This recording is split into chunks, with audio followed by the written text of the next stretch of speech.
partners. We're also here with Renee Pratt, the Executive Director of Metro Social Services, Jamaica Beast, the Executive Director of Metro Action Commission, Daryl Lane, who is our Executive Director at the Nashville Farmers Market, and Director Chief William Swan of our Nashville Fire Department and Office of Emergency Management. And you can see behind us that even on Halloween, the team here at Second Harvest is hard at work trying to get food to those who need it most. And sadly, in this moment, we stand here on the precipice of nearly 60,000 Nashvillians who are about to lose their critical food and nutrition benefits from a federal program known as SNAP. And I think it is important to be clear about the cause. This is an avoidable crisis caused by a lack of federal leadership. And time and again, as the federal government has retreated from opportunities to lead and obligations to Americans, cities have stepped up to fill the gap, and we are doing exactly that in Nashville again. But local government cannot stand alone in making up for all these lost benefits. And Second Harvest, their 615 partners and thousands of generous donors are in this with us at this moment. But if SNAP is delayed through the entirety of November, it will result in a loss of 14.5 million meals just in the 46 county area that Second Harvest serves. That's why this week we have joined Second Harvest in launching the Hunger Can't Wait campaign. We're reallocating resources to increase food distribution, strengthen our partnerships, and ramp up emergency food box builds across both our Nashville and Smyrna distribution centers. And I want to be clear that we need the public's help too. If I know anything about Nashvillians, through a pandemic, floods and tornadoes, a bombing, we've shown time after time that when our neighbors are in need, we step up. When you give, whether it's your money, your time, or donations of food, we're going to leverage all of those resources to move nutritious meals where they're needed most. And so I would like to invite Nancy up to share more about the Hunger Can't Wait campaign and what Second Harvest is doing. Nancy? Thank you, Mayor O'Connell, not only for your support individually, but what all of Metro continues to do for Second Harvest and all the people that we serve. And Mayor Pitts, I'm thrilled to have you here with us today and all the work you're doing in Clarksville. For Second Harvest, we've been doing this work for over 47 years. And we do this work where we source food, we run food programs, and we distribute foods. And we do that in partnership with over 600 partners across 46 counties. This work has been done day in and day out. It's tried and true. We're making sure people have food on the table. But what's happened now with the removal of SNAP, it's exacerbated all the work that we're doing. We collectively, no matter how hard we come together, we cannot fill this gap. Mayor O'Connell just shared with you our 46 counties. If you take that down and you think about Davidson County alone, that is 3.6 million meals and $13.2 million. And that's just money that people would be spending in this economy on the food that they need. It's just not impossible to make it happen individually. We need SNAP to be put back in families' pockets. Yesterday, we kicked off Hunger Can't Wait, because it can't. It is an urgent needs campaign to secure resources immediately so we can make sure our partners have that, and also we can provide additional access points to our neighbors. We have 120 partners alone in Davidson County. I mentioned the 600 across our footprint. There's 120 alone right here in Davidson County. They're in your neighborhoods, so people can access food. We just have to make sure we have the money and the food to get it to our partners. We ask that everyone help. You can volunteer, you can donate food, or you can help us raise money. You can also help us share stories of hope. When I got here this morning at 7:30, there was a lovely lady and her daughter in the car waiting for a food box. It's 7:30 this morning. People need our help. Many families that are impacted, not just by the SNAP, but also those that have just lost their job because they're federal employees. They have already had to make tough decisions, and they're making even tougher decisions. Do they pay their rent? Do they pay their medical bills? How do they make decisions to make sure that they have food on the table for their families? I do feel like we can make a difference if we come together collectively. We can't fill the gap, but we can mitigate the needs of our community. I do want to share the numbers from yesterday. This is one day alone again, Mayor, thank you, and for all of Metro to coming together on this. We raised $300,000 in one day, $300,000. We also raised over 10,000 pounds of food. Now, that doesn't include every single Kroger store. We don't have all the numbers, but in one day, that's staggering. And just imagine if we all keep stepping up.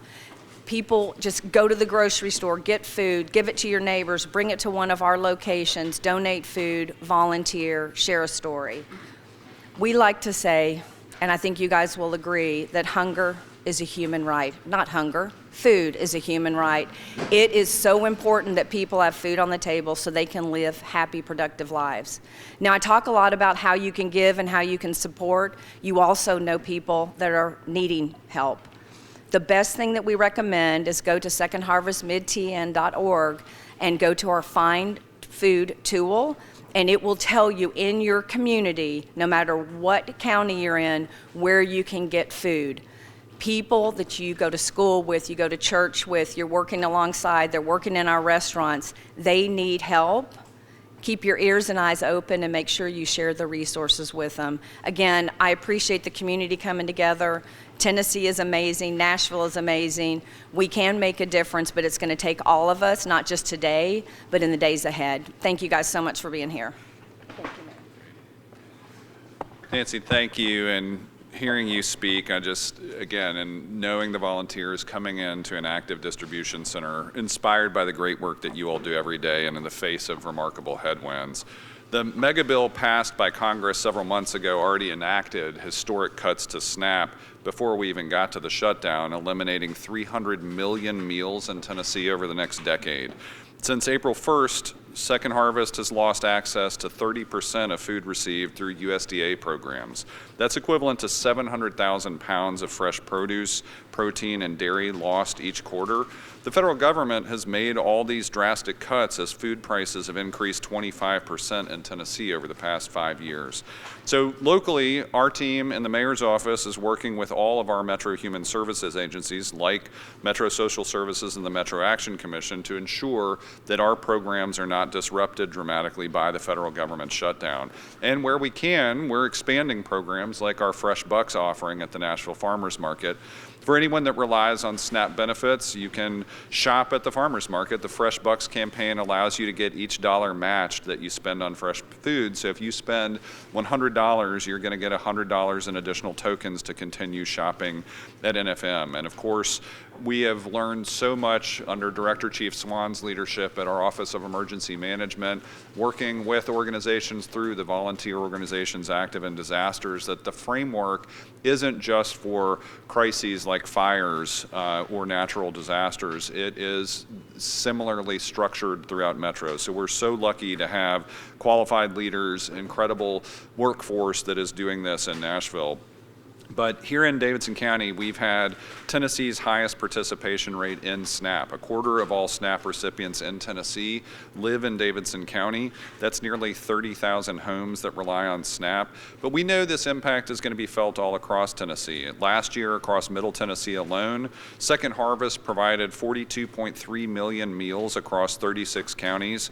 That serves the 450,000 people in the area that are food insecure. So we know this is a regional issue as well. And as a member of the Greater Nashville Regional Council, I couldn't be more delighted that Chair Joe Pitts, Mayor of Clarksville, is here today representing the Greater Nashville Regional Council. We know that this is an extraordinary moment where the work that Second Harvest is doing, even from their base of operations here in Nashville, is going to support Clarksville residents and other cities and towns throughout the mid-state region. So Mayor Pitts would like to welcome you. Well, good morning, and thank you, Mayor O'Connell, for your leadership during this extraordinary time in the history of our state and our region, and certainly in the lives of many Tennesseans. And to Nancy and the caring people at Second Harvest Food Bank, the people of Clarksville, Montgomery County know you to be an important partner in our ongoing efforts to provide food to those who need it most. Indeed, we are in a time where your help, without a doubt, is a lifeline to thousands more because of the government shutdown. So thank you, Nancy, and thank you to the staff and volunteers at Second Harvest for your help. Folks, it's rare these days when we get to live in a world where facts are facts and hyperbole and hysteria are so distinct and different that you know the difference between the two. But here we are. The federal government shutdown, along with severe and almost cruel reductions in benefits to our citizens, is another crippling blow to families across our region. Tomorrow, unless Congress and the President act, the Supplemental Nutrition Assistance Program, or SNAP, will not be there to provide food for children, the disabled, and families in our communities. More than 20,000 people in Montgomery County alone receive these benefits, and so do hundreds of thousands across our state. Second Harvest and countless other local organizations are mobilizing to help our communities. In Clarksville, we're blessed to have Loaves and Fishes and Manna Cafe and our United Way, and some in the faith community who are helping. City and county websites, along with other governmental channels, are providing important resources listed to those who need it most. For those who can, please consider giving, making a monetary donation to a local organization who are on the front lines of this man-made disaster. These organizations, like Second Harvest, can multiply each dollar given to make it go farther and beyond our reach. They do it every single day. There are also those, because of the shutdown, their paychecks didn't arrive, and so I want to encourage you to reach out to get help for you and your family. You know, I mentioned facts earlier, and this is a fact. I know Tennesseans to be very generous when there's a need. We rally to help a neighbor, we roll up our sleeves and get to work when there's work to be done. And I have faith in Tennesseans, especially Middle Tennesseans, who answer the clarion call during this difficult season. As I end, I'd like a word with those in the legislative and executive branch in Washington. If you want to debate the merits of budgets and budget deficits and spending priorities, then get to it. But for goodness sakes, get back to Washington and get to work. We, the people, are depending on you. Thank you. Mr. Chairman, Mayor Pitts, thank you for your leadership, not just of Clarksville, but of our regional council. Now, I will say, Mayor Pitts knows as well as I do, the federal government may be shut down, but our local governments are open and ready to help those in need. This morning, we launched a resource page that is at the top of every page on nashville.gov. To anyone that is losing benefits and also customers of our Metro Action Commission or Metro Social Services, you can head there today to connect with Metro programs like additional utility payment assistance or rent assistance through the Metro Action Commission. Through 6 upcoming opportunities around the county, we'll also be working to sign up SNAP-eligible Nashvillians for a new program through WeGo Public Transit called Journey Pass. This is a bus pass that allows the holder to ride transit at no cost to them, and we'll formally launch that program next week on November 5th. It's already been in a phased onboarding period, but this is an important moment where we know that bringing down the cost of transportation will help people offset the loss of nutrition benefits like SNAP. The location of the opportunities to sign up are on the resource page at the top of all nashville.gov pages again. And for those of you who can help, you'll also find ways to help on that resource page. Please do, during this time, reach deep in your own ways to be generous with time, food, treasure to Second Harvest. And as you heard Nancy mention, they have a network of incredible partners that goes beyond what they're doing. And you heard Mayor Pitts say it, those dollars get amplified because of the strength of our partnerships. At all of our police precincts and libraries, and actually at most Metro buildings, we'll have bins where food donations can be dropped off for Second Harvest. Hunger Can't Wait is an appropriate name for this campaign. It can't. With thousands of Nashvillians affected by a loss of benefits, I'm proud of the incredible roster of Metro and community organizations that have come together once again to help out our friends, neighbors, and colleagues in need. So thank you all for being here, and with that, I'm happy to take questions. Stephen?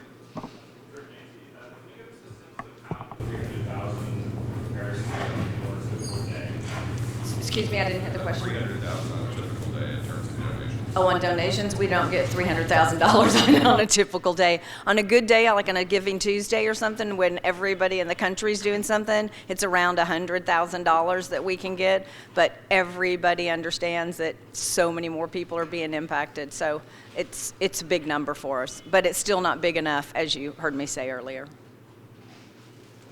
Yeah, and Stephen, I think our initial estimates, if this continues, it looks like it could have an impact of about $13 million a month in gap. And so again, with what our government is able to do, with what Second Harvest is able to do, if this isn't restored quickly, it's going to become an increasing problem. All right, yeah. Mayor, when SNAP is reinstated, what happens then? Yeah, I mean, Second Harvest is here year-round. Our incredible Metro Human Services agencies are here year-round. But I think Nancy can talk to you about how even just starting SNAP back up isn't going to be just like, hey, Congress acts maybe tomorrow saying by Monday this problem is fixed. So Nancy, I'll invite you to comment. So when how SNAP works is they say they load cards 10 days in advance before they become active. And then in Tennessee, what happens is over the 1st to the 20th of the month, different people get activated on their cards. So even if, and we hope that happens any day now, there's a vote, everything's opened up, SNAP benefits are back, it will take them some time to make that happen. What we are doing with all the food and the resources we have, effective really 2 days ago, we started deploying all of that to our partners. So any donated food we have, and we've got the team out there getting as much more as we can, that's going out to our partners. With money we get where we're buying food through our social enterprise, that food is being given to all partners at zero cost to them, just making sure that they have access today, and we'll continue distributing that across our 46 counties today and in the future. Yeah, Araceli.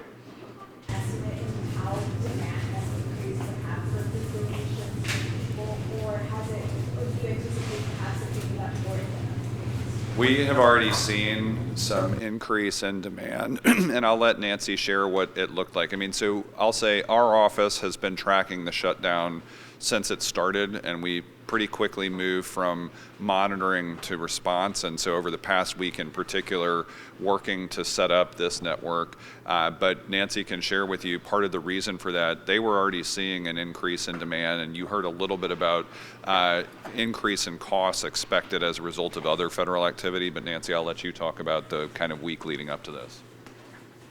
So regarding need, if you think about from 2020 to this year, we've seen a 46% increase in need. And then from year over year, just in 1 year time period, it's a 10% increase, and that continues to get exacerbated. What's happened with the announcement that SNAP was potentially going away, there are a lot of people that are out there trying to get food because there's a fear that it'll be gone. So people are making a rush to food pantries, to food banks to get access to the food, but and then we're adding federal employees on top of that. So we don't even know right now what the numbers are. We're busy trying to get food and funds and volunteers to help sort our food, but the increase is substantial. Yeah, Eli. Yep, this is for Mayor Pitts. We've seen other state governments, like in Virginia and Vermont, intervene on behalf of people who rely on these federal benefits. I know we've talked about how a lot of the blame lies with Congress right now, but do you assign any responsibility to the governor's office for maybe not intervening with some of the rainy day funds or other resources available?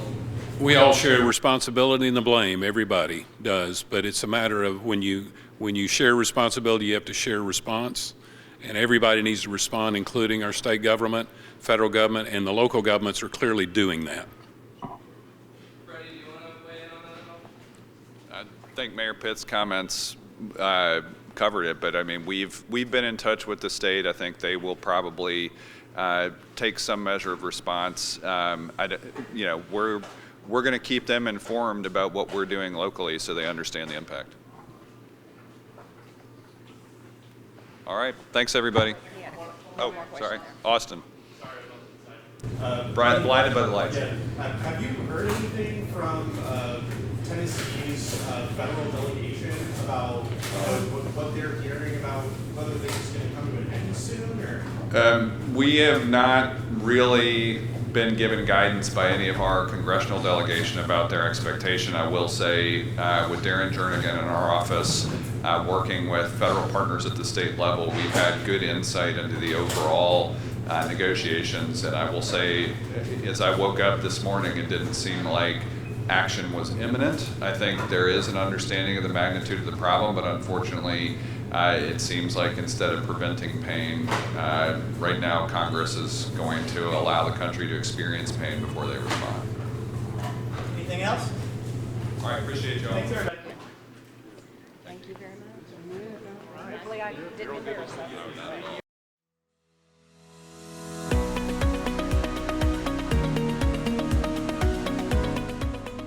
This has been a service of the Metro Nashville Network.